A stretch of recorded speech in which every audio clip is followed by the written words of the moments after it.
Hello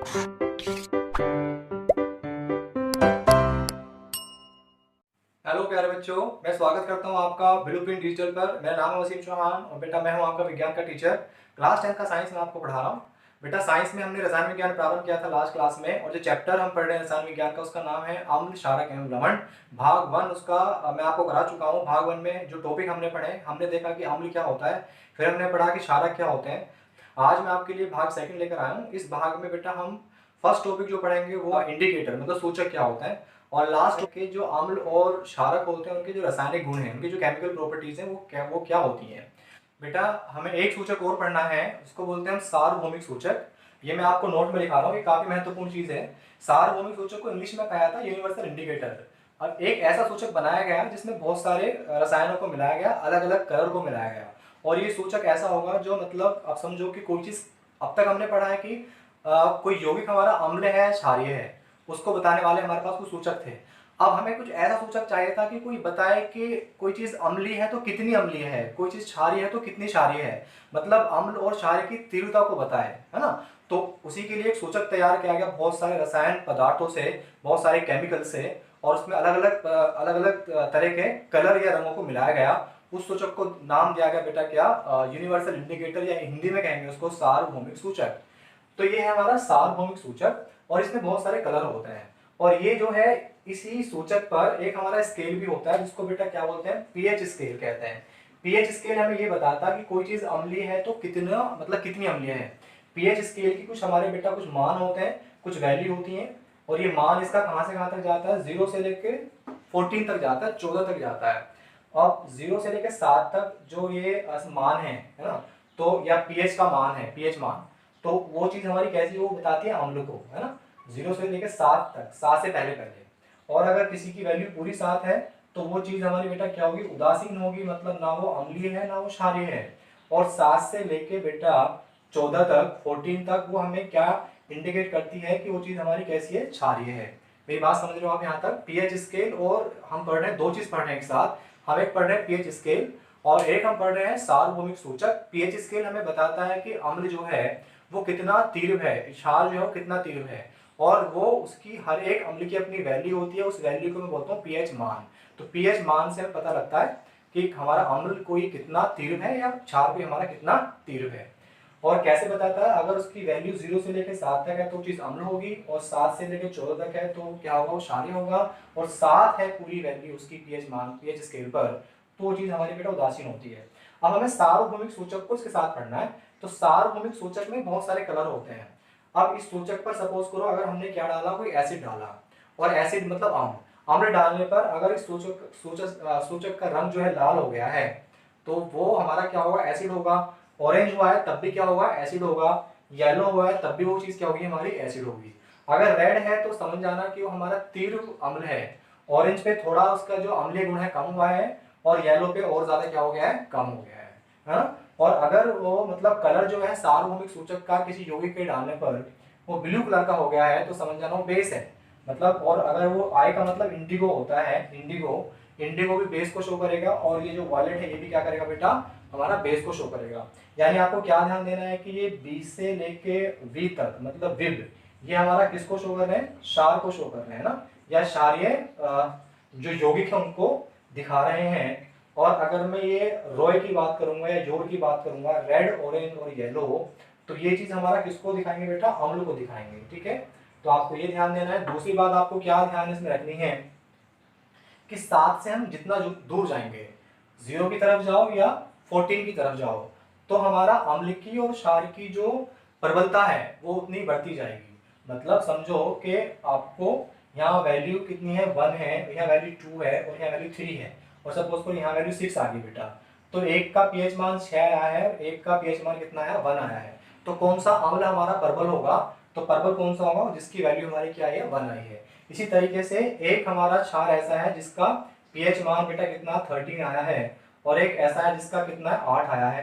तो इन दोनों में से कौन सा प्रबल होगा, जिसका मान 14 है वही क्षार हमारा क्या होगा, प्रबल होगा, है ना। तो प्रबलता हम ज्ञात कर सकते हैं क्षार की या अम्ल की, वो पीएच मान के बिहाफ पर या पीएच मान को प्रयोग करके हम मतलब उसको प्रबलता ज्ञात की जा सकती है। तो ये था हमारा सूचक के बारे में, जिसका नाम है हमारा बेटा क्या, सार्वभौमिक सूचक। नेक्स्ट टॉपिक जो मैं आपको पढ़ाने वाला हूँ उसका नाम है रासायनिक गुण। हमें अम्ल और क्षार के बेटा रासायनिक गुण पढ़ने हैं, तो हेडिंग लिखिए अम्ल एवं क्षार के रासायनिक गुण। बेटा रासायनिक गुण हम पढ़ने वाले हैं अम्ल और क्षार के, और पहला रासायनिक गुण हम जो पढ़ने वाले हैं वो देखेंगे कि धातु के साथ अभिक्रिया जब करता है अम्ल और क्षार तो क्या होता है। बात समझो कि अगर कोई भी आपके पास धातु है और वो धातु बेटा अम्ल के साथ अभिक्रिया कर रही है, तो अम्ल और धातु जब जब अभिक्रिया करते हैं तो वहां से आपको क्या प्राप्त होगा, लवण प्राप्त होगा, और साथ में बेटा गैस बनेगी। उसका गैस का नाम क्या होता है, हाइड्रोजन गैस बनती है। ये आपको बिल्कुल ध्यान देना है। जैसे अम्ल अगर मैं यहाँ पर क्या लूंगा बेटा, सपोज करो HCl लिया, हाइड्रोक्लोरिक एसिड ले लिया है, और धातु मैंने यहाँ पर जिंक लिया है, तो जब ये आपस में रिएक्शन करेगा तो यहाँ पर लवण बनेगा। लवण यहाँ बनेगा, उसका नाम है जिंक क्लोराइड, ZnCl2 फॉर्मूला होता है। और बेटा गैस जो निकलेगी उसका नाम क्या होता है, हाइड्रोजन गैस होती है। ठीक है, मतलब कुछ भी ले सकते हैं हम यहाँ पर, है ना। जैसे सपोज करो मैं यहाँ पर अगर H2SO4 ले लूँ, सल्फ्यूरिक एसिड कहते हैं इसको बेटा, और ये भी मेरा किसके साथ कर रहा है, सपोज करो बेटा आयरन के साथ रिएक्शन कर रहा है, मतलब Fe के साथ रिएक्शन कर रहा है, तो यहाँ से क्या बनने वाला है, FeSO4 बनेगा, आयरन सल्फेट कह रहा हूँ मैं इसको, और बेटा यहाँ से गैस कौन सी निकलेगी, हाइड्रोजन। मतलब एक चीज कॉमन है, वो क्या है कि हाइड्रोजन गैस बननी ही बननी है। तो ये सुपर इंपोर्टेंट है कि जब अम्ल और धातु आपस में विक्रिया करते हैं तो हाइड्रोजन गैस का निर्माण होता है और एक सोल्ट बनता है, एक लवण बनता है। अभी हम देखने वाले हैं कि धातु के साथ अभिक्रिया, लेकिन यहाँ पर क्या होगा, क्षार होगा। क्षार जो है धातु के साथ कैसे अभिक्रिया करते हैं। तो मैं क्षार की बात करूंगा, तो यहाँ पर मैंने कोई क्षारक लिया है, और क्षारक जब किसके साथ अभिक्रिया कर रहा है, धातु के साथ अभिक्रिया कर रहा है, तो बेटा रिजल्ट हमारा सेम रहेगा, लवण प्राप्त होगा, और यहाँ से गैस कौन सी बनने वाली है, हाइड्रोजन। लेकिन एक बात आपको ध्यान रखनी है कि सारे क्षारक जो है वो धातु के साथ अभिक्रिया नहीं करते हैं, बड़ी मुश्किल से करते हैं। तो क्षारक यहाँ पर क्या होना चाहिए, परबल होगा, परबल क्षारक ही अभिक्रिया कर पाएगा, और वो अपनी सांद्र अवस्था में होना चाहिए। मतलब अगर वो तनु अवस्था में है या क्षारक जो है वो दुर्बल है, परबल नहीं है, तो फिर ये अभिक्रिया होती नहीं है। मतलब कम ही क्षारक ऐसे होते हैं जो धातु के साथ अभिक्रिया कर पाते हैं। ठीक है, लेकिन अगर अभिक्रिया होगी तो फिर क्या होगा, वहां पर आपको लवण प्राप्त होगा, साथ में गैस कौन सी बनेगी वहां पर बेटा, हाइड्रोजन। जैसे सपोज करो मैं परबल एक क्षारक ले रहा हूँ NaOH, सोडियम हाइड्रोक्साइड नाम होता है इसका, कोस्टिक सोडा भी कहते हैं, और बेटा धातु यहाँ पर जिंक ही ली मैंने, सपोज करो।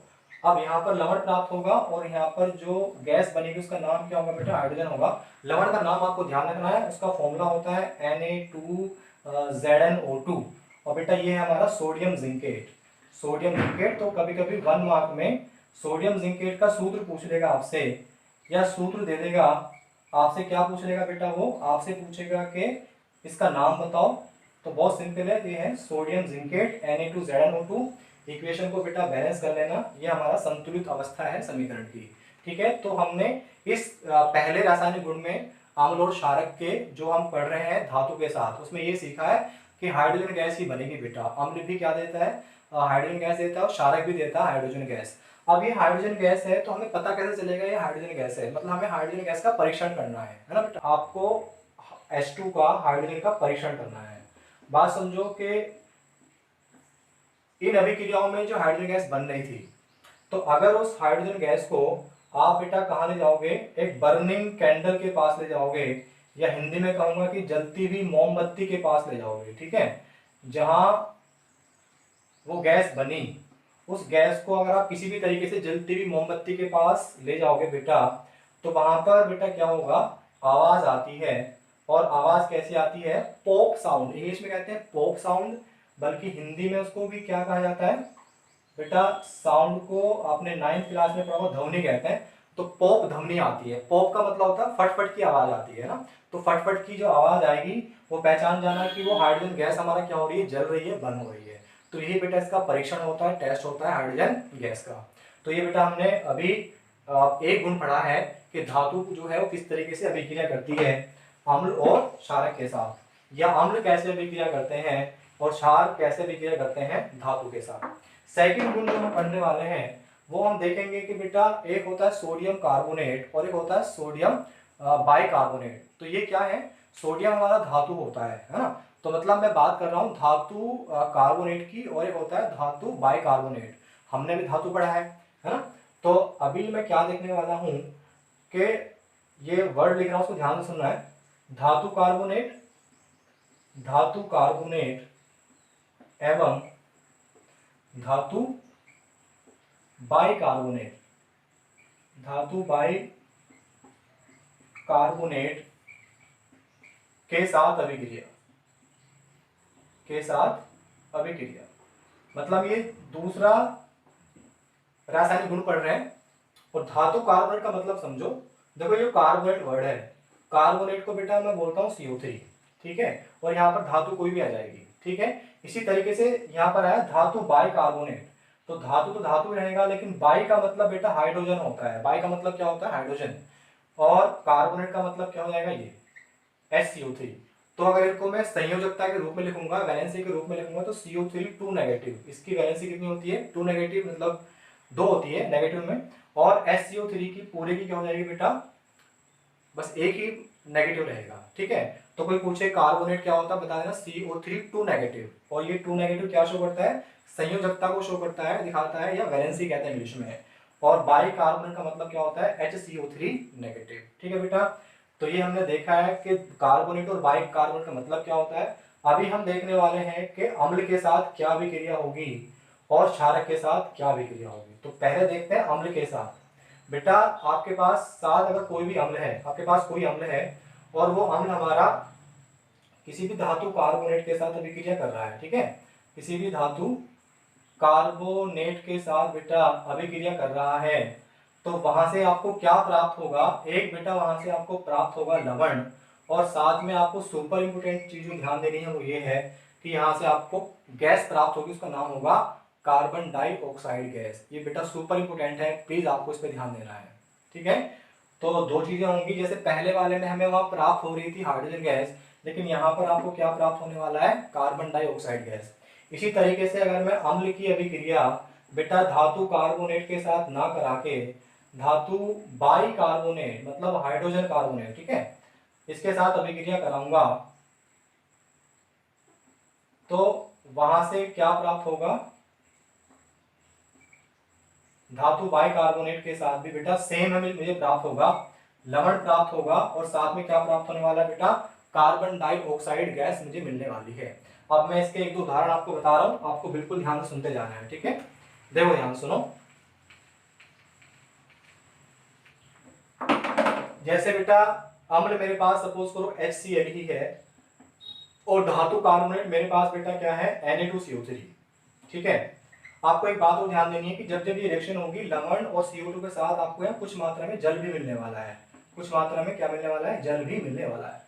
तो HCl और Na2CO3 ये सोडियम कार्बोनेट है, तो बेटा क्या होने वाला है? आपको यहाँ से एक तो लवण मिलेगा, देखो Na यहाँ से Cl यहाँ से, तो मतलब क्या प्राप्त होगा आपको? NaCl प्राप्त हो जाएगा, और यहाँ से कार्बन डाइऑक्साइड गैस अलग हो जाएगी, और साथ में बेटा जल हो जाएगा, ठीक है। तो ये अभिक्रिया होगी, इसको आप बैलेंस करना है। यहाँ पर 2 है तो यहाँ पर आपको 2 करना पड़ेगा। कार्बन यहाँ पर 1 था, कार्बन यहाँ भी 1 है, हाइड्रोजन यहाँ पर 1 है, लेकिन यहाँ पर आपने 2 लिया है तो यहाँ पर 2 कर दो। एक बार ऑक्सीजन चेक कर लो, यहाँ पर 3 ऑक्सीजन है और यहाँ पर 2 और 1 3, तो ये हमारे संतुलित अवस्था है। बात समझ गए आप यहाँ तक? ये मेरा क्या था बेटा? अम्ल था। ये मेरा धातु कार्बोनेट, नाम है इसका सोडियम कार्बोनेट, और आपको क्या प्राप्त हो रहा है? लवण प्राप्त हो रहा है, नाम है इसका सोडियम क्लोराइड। और दूसरी चीज क्या प्राप्त हो रही है बेटा आपको? Carbon dioxide. और तीसरी चीज क्या? जल प्राप्त हो रहा है, जो कि ये जनरल फॉर्म में मैंने लिखा था।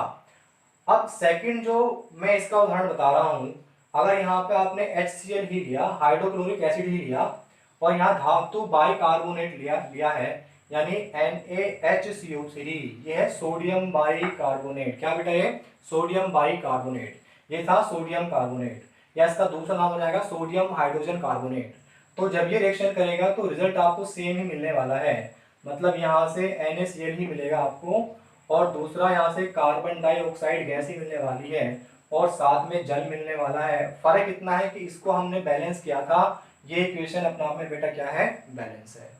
मेरी बात समझ गए आप यहाँ तक? तो ये सुपर इंपोर्टेंट है, आपको बिल्कुल ध्यान देना है कि अम्ल के साथ जब भी, या अम्ल जो है जब भी सोडियम कार्बोनेट, या मैं कहूँगा धातु कार्बोनेट या धातु बाई कार्बोनेट के साथ अभिक्रिया करेगा, लवण, कार्बन डाइऑक्साइड और जल आपको प्राप्त होंगे। फोकस आपको रखना है कार्बन डाइऑक्साइड गैस पर, ठीक है बेटा। बी लिखो, क्षारक के साथ, क्षारक के साथ, ठीक है। क्षारक के साथ अभिक्रिया की बात करें किस किस की? धातु कार्बोनेट और धातु बाई कार्बोनेट।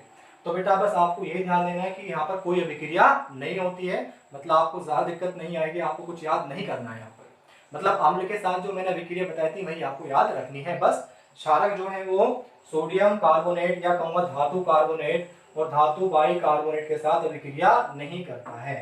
अभी हमें देखना है कि जो उन अभिक्रियाओं में कार्बन डाइऑक्साइड गैस बनी थी उसका परीक्षण कैसे करना है ना बेटा।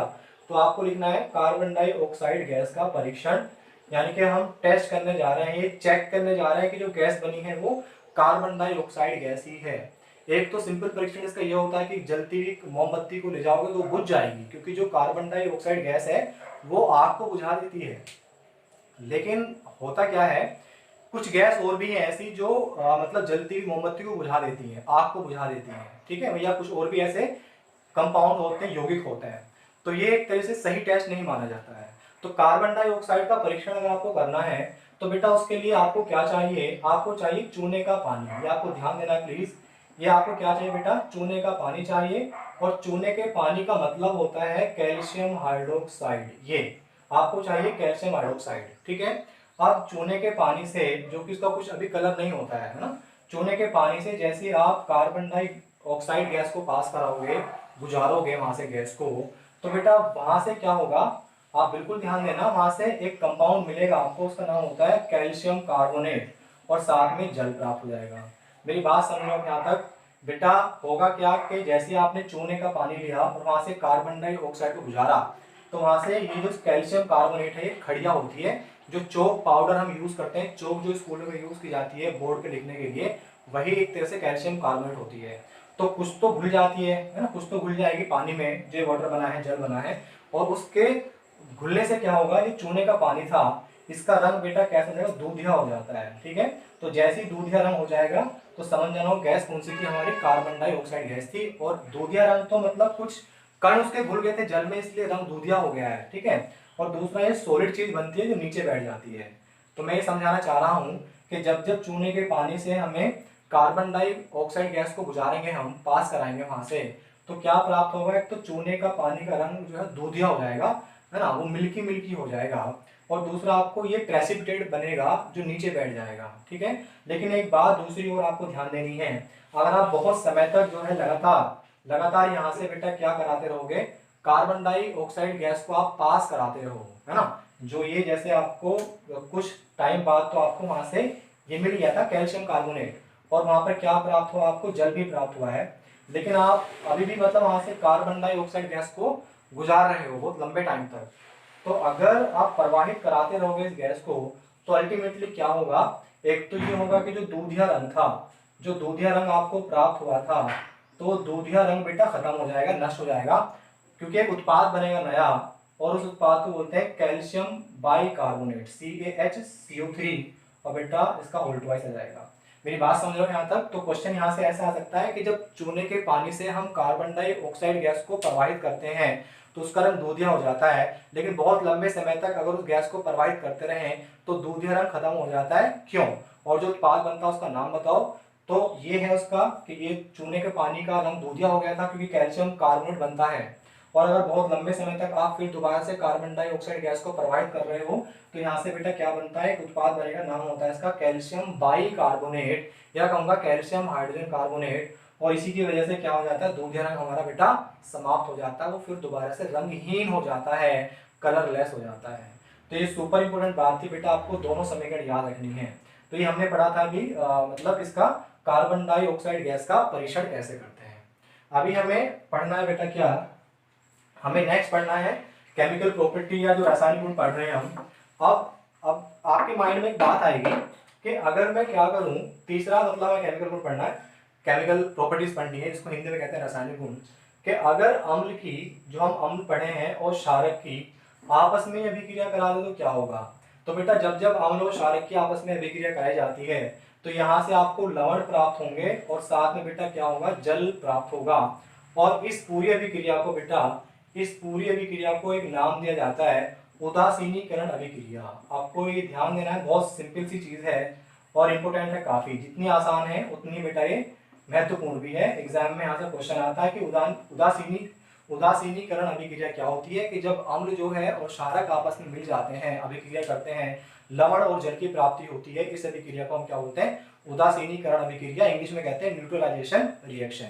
मेरी बात समझ गए? मतलब जो अम्ल और क्षारक है आपस में एक दूसरे को न्यूट्रल कर देंगे, उदासीन कर देंगे, एक दूसरे के प्रभाव को खत्म कर देते हैं और एक लवण प्राप्त होता है। लवण क्या होते हैं, हम ये टॉपिक रहेगा हमारा लवण, इस चैप्टर में लवण को पढ़ने वाले हैं। लास्ट मतलब इस चैप्टर का लास्ट टॉपिक है लवण क्या होते हैं। ठीक है बेटा, तो इसका एग्जाम्पल देखो कि जैसे अम्ल हमने यहाँ पर बेटा क्या लिया है, सपोज करो यहाँ पे अम्ल हमने HCl लिया मतलब हाइड्रोक्लोरिक एसिड, और क्षारक बेटा मैंने कुछ क्षार लिया है मतलब NaOH, सोडियम हाइड्रोक्साइड कहते हैं इसको। आपस में रिएक्शन करेंगे तो सोल्ट बनेगा, नाम होगा NaCl, और बेटा क्या प्राप्त होगा आपको, जल प्राप्त होगा मतलब H2O। यही अभिक्रिया हमारी क्या है, उदासीनीकरण अभिक्रिया है, इंग्लिश में इसको न्यूट्रलाइजेशन रिएक्शन कहते हैं। ठीक है बेटा, एक दो एग्जाम्पल इसके और भी आ सकते हैं। सपोज करो मैंने यहाँ H2SO4 लिया, सल्फ्यूरिक एसिड लिया बेटा, और यहाँ मैंने सपोज करो बेटा NaOH ही ले लिया, चलो, और तो यहाँ पर आपको देखो जल निकाल दो पहले, OH और H, ठीक है, तो H2O आपको यहाँ से मिल जाएगा, और साथ में क्या मिलने वाला है, यहाँ पर आपको एक जो सोल्ट मिलेगा उसका नाम होगा Na2SO4, इसका नाम होता है सोडियम सल्फेट। यहाँ पर दो थे, यहाँ पर एक है, आपको दो करना पड़ेगा, और यहाँ पर देखो हाइड्रोजन कितना था, दो, और एक दो और दो चार हो गए, तो यहाँ पर आपको दो करना पड़ेगा। तो ये इक्वेशन आपको क्या मिली बेटा, संतुलित समीकरण मिला है। ठीक है, तो इस तरीके से हम ये तीसरा हमने रासायनिक गुण पढ़ा है कि यदि अम्ल और क्षारक आपस में विक्रिया कर रहे हैं तो क्या प्राप्त होगा, वहां से आपको लवण प्राप्त होगा, और साथ में बेटा जल की प्राप्ति होगी, और इस अभिक्रिया को हम क्या बोलते हैं, उदासीनीकरण अभिक्रिया कहते हैं। चौथी प्रॉपर्टी या चौथा गुण हम पढ़ रहे हैं रासायनिक गुण, उसमें देखो क्या करने वाले हैं, आपने पढ़ा होगा कुछ धातु के बारे में और एक वर्ड पढ़ा होगा अधातु। तो बेटा समझो बात ध्यान से, एक आपके पास कोई धातु है, ठीक है, और धातु का ऑक्साइड है ना बेटा, धातु का ऑक्साइड, तो उसको बोलते हैं धातु के ऑक्साइड के साथ अभिक्रिया, धातु के ऑक्साइड के साथ अभिक्रिया, ये भी काफी इंपोर्टेंट है। देखो धातु कोई भी है और धातु का ऑक्साइड, मेरी बात अब जो मैं बताऊंगा बात उसको बिल्कुल भूलना नहीं है आपको, कि कोई भी धातु का ऑक्साइड है, या सपोज करो आपके पास कैल्शियम एक धातु है और उसका ऑक्साइड रहेगा CaO, ये है धातु ऑक्साइड, है ना बेटा, या मैग्नीशियम कोई आपके पास धातु है और उसका ऑक्साइड क्या जाएगा, MgO, मैग्नीशियम ऑक्साइड। तो जितने भी धातु ऑक्साइड होते हैं, धातु का जो ऑक्साइड होता है उसका नेचर आप जानो पहले कि उसका नेचर क्या है, मतलब वो अम्लीय प्रकृति का होता है या क्षारीय प्रकृति का होता है। बेटा आपको बिल्कुल ये बात भूलनी नहीं है कि जो जो हमारे धातु के ऑक्साइड होते हैं वो हमारे कैसे प्रकृति के होते हैं, वो क्षारीय प्रकृति के होते हैं, अपने आप में क्या होते हैं, एक तरह का क्षारक होते हैं। ये बात बिल्कुल भूलनी नहीं है आपको, ठीक है। अब बात समझो, ये हम जान चुके कि धातु के ऑक्साइड की प्रकृति क्षारीय है, मतलब एक तरह के वो क्षारक है, ठीक है। अब अगर मैं कहूँ आपसे कि अम्ल के साथ अभिक्रिया करके दिखाओ, अम्ल के साथ अभिक्रिया, ठीक है बेटा, अम्ल के साथ मतलब धातु का ऑक्साइड कोई ले लिया आपने और उसकी अभिक्रिया आपको अम्ल के साथ करनी है, तो मतलब आपने लिखा अम्ल और यहाँ पर लिखा आपने धातु ऑक्साइड।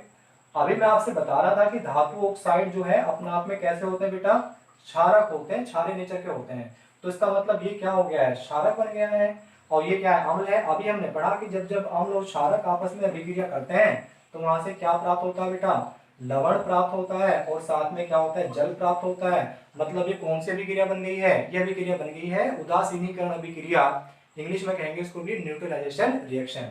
एग्जाम्पल देखो आप यहाँ ध्यान से बिल्कुल, जैसे HCl लिया मैंने हाइड्रोक्लोरिक एसिड, और यहाँ पर धातु ऑक्साइड बेटा मैंने क्या ले लिया है, कैल्शियम ऑक्साइड ले लिया है, ठीक है। तो कैल्शियम ऑक्साइड के साथ जब अभिक्रिया कराएंगे तो यहाँ पर सोल्ट मिलेगा, लवण मिलेगा, उस सोल्ट का नाम होगा कैल्शियम क्लोराइड, और साथ में बेटा क्या प्राप्त होने वाला है, H2O प्राप्त होने वाला है, जल प्राप्त होने वाला है। तो ये जो है ये हमारा क्या होगा बेटा, लवण होगा। यहाँ पर आप दो कर देना बस इसको इक्वेशन को बैलेंस करने के लिए। मेरी बात समझ रहे हैं आप, जब जब धातु ऑक्साइड हमारा अम्ल के साथ अभिक्रिया करता है तो वो सेम होता है उदासीनीकरण अभिक्रिया, क्योंकि जो धातु ऑक्साइड होते हैं वो प्रकृति में बेटा हमारे क्या होते हैं, क्षारक होते हैं, ठीक है। चलिए बेटा आगे देखते हैं हम। तो अगर मैं पूछूं यहाँ से, अम्ल के साथ तो हमने पढ़ चुके कि क्षारक के साथ अभिक्रिया, अब कुछ समझो कि क्षारक के साथ अभिक्रिया होगी नहीं ना, क्योंकि धातु ऑक्साइड अपने आप में क्षारक है और क्षारक के साथ अभिक्रिया कर रहे हैं, तो ये जो मतलब रिएक्शन है वो अधिकतर होती नहीं है, तो इसलिए आपको पढ़ना नहीं है इसके बारे में कुछ भी, ठीक है बेटा। और पांचवा रासायनिक गुण में पढ़ना बेटा। तो पांचवा रासायनिक गुण जो हमारा होगा, जैसे हमने पढ़ा धातु ऑक्साइड, उसी तरीके से बेटा एक हमारा होता है अधातु ऑक्साइड। है ना, अधातु का ऑक्साइड। तो अधातु के ऑक्साइड के साथ अभिक्रिया, के साथ अभिक्रिया। बेटा मैं समझाना ही चाह रहा हूं कि अगर आपके पास कोई अधातु का ऑक्साइड है, अधातु सपोज करो आपके पास कार्बन है, अधातु ही माना जाता है उसको, और उसका ऑक्साइड हो जाएगा कार्बन डाइऑक्साइड, है ना। तो ये कार्बन डाइऑक्साइड है अधातु का ऑक्साइड, तो बेटा ये हमारा कैसा प्रकृति का होता है, अम्लीय प्रकृति का होता है, मतलब ये एसिडिक है नेचर में, है ना। जैसे आपने पढ़ा होगा अम्लीय वर्षा के बारे में, तो ऊपर से मतलब बारिश आ रही होती है और मतलब उससे कुछ कार्बन डाइऑक्साइड वगैरह गैस मिल जाती है, तो वहां से एसिड बनता है, उसका नाम होता है कार्बोनिक एसिड, H2CO3 फॉर्मूला होता है। तो मतलब मैं समझाना आपको ये चाह रहा हूँ कि जो भी हमारा अधातु का ऑक्साइड होगा उसका नेचर कैसा होगा, खुद का अम्लीय होगा, ठीक है। तो अब समझो बात, तो हम जान चुके कि धातु का ऑक्साइड का जो क्या होती है प्रकृति होती है, अम्लीय होती है, सही है बेटा, अम्लीय होती है। अब आपको पढ़ना है किसके साथ, क्षारक के साथ अभिक्रिया, क्योंकि अम्ल के साथ तो होगी नहीं, ये भी अम्लीय है और अम्ल, तो अम्ल आपस में रिएक्शन क्यों करेगा। तो बेटा सेकंड पढ़ लेते हैं हम, क्षारक के साथ अभिक्रिया। अब क्षारक के साथ अभिक्रिया समझो कि यहाँ पर आपने लिया है क्षारक, ठीक है, और यहाँ पर आपने लिया है अधातु ऑक्साइड, अधातु का ऑक्साइड, ठीक है, अधातु ये ऑक्साइड। अब ये खुद अपने आप में क्या बन गया है, उदासीनीकरण अभिक्रिया नहीं बन गई है, क्योंकि अम्लीय है। तो यहाँ से भी आपको क्या प्राप्त होगा बेटा, लवण प्राप्त होगा और साथ में जल प्राप्त होगा, मतलब इसी को कहूंगा मैं उदासीनीकरण अभिक्रिया। अब क्षारक सपोज करो आपने जो लिया है बेटा, वो हमारा लिया है NaOH, ठीक है, और यहाँ से आपने जो धातु का ऑक्साइड लिया है, धातु का ऑक्साइड जो यहाँ से लिया है वो आपने ले लिया है बेटा कार्बन डाइऑक्साइड। अब जब ये आपस में रिएक्शन करेगा तो समझो बात को, तो यहाँ से बेटा आपको H2O मिलने वाला है और साथ में जो लवण मिलेगा उसका नाम होगा Na2CO3, है ना बेटा। तो आप यहाँ से क्या कर देना, इसको 2 कर देना, तो ये इक्वेशन हमारी क्या हो गई है, बैलेंस हो गई है। तो बेटा इस तरीके से हम पढ़ सकते हैं जितने भी इसके रासायनिक गुण हैं। तो यहीं पर इसके रासायनिक गुण समाप्त होते हैं। आज हमने पढ़ा अम्ल क्या होता है, क्षार क्या होता है, क्षारक क्या होते हैं, फिर हमने देखा सूचक क्या होते हैं, सूचक में हमने काफी मतलब जितने प्रकार के सूचक है वो देखे, और लास्ट टॉपिक आज का था कि अम्ल और क्षारक जो होते हैं उनके रासायनिक गुण क्या होते हैं।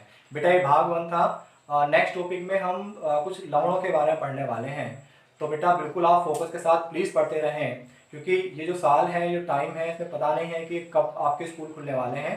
तो हमारा चैनल आपके लिए एक, हम लोग सभी लोग मतलब प्रयासरत हैं कि आपको घर बैठे फ्री में इस तरह के वीडियोस, इस तरह का कंटेंट मिलता रहे। तो बेटा हमारे चैनल को सब्सक्राइब कीजिएगा, अपने फ्रेंड्स के साथ, दोस्तों के साथ शेयर कीजिएगा, और मतलब जो बेल आइकॉन है हमारे चैनल को जब सब्सक्राइब करेंगे तो बेल आइकॉन आएगा, उसको प्रेस कर दीजिएगा, जिससे कि आपको हमारी जो आने वाली वीडियोस हैं उनके नोटिफिकेशन मिलते रहें। और बेटा अपना ख्याल रखो, हम मिलते हैं नेक्स्ट वीडियो में।